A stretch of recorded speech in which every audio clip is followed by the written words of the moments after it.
here we are as we talk about defense, and as you put this roster together, can this be a team that is offensively explosive, or will this year one be more about maybe relying defensively as the roster builds up? Yeah, that's a great question, and part of it is just kind of figuring out your team as you work with them. And some of those things you find out once the season starts. Spring football and fall camp can be quite a bit different than when the actual season starts. But I do think we have enough pieces to be able to move the football. We'll be really aggressive, but we'll also adapt and adjust to our talent and what they do well. And, I'll find out some of that in spring football.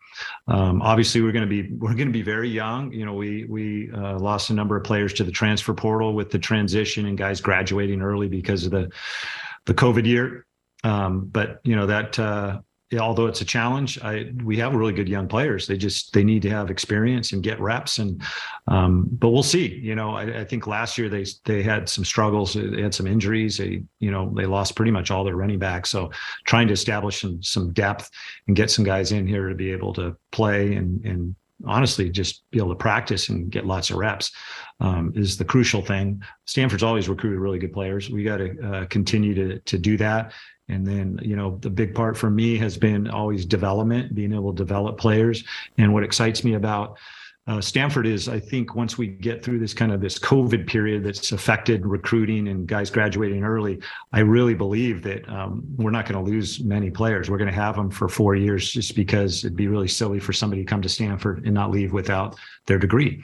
So I feel like we're going to be a program that is able to have our guys for 4 years, maybe 5, and then develop them and build it over, with high school players. Coach, I can't wait to get up there and watch practice, but I also want to make sure we talk about, the things that go outside of the practice field.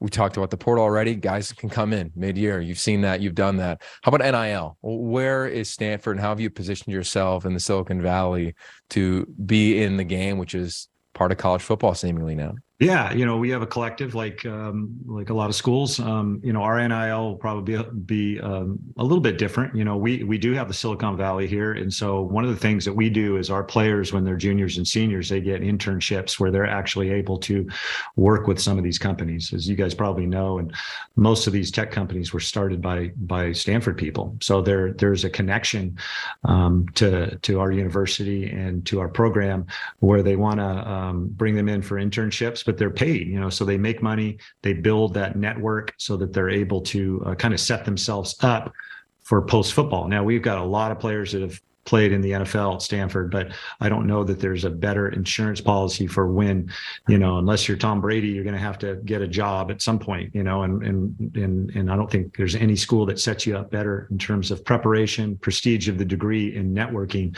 So we feel like we have it all. Yeah, the opportunity to play in the NFL, and we only want guys that want to play in the NFL. But being able to, make some money, put some money in your pocket, but also build for the future of an internship where you're able to transition into your career post-football.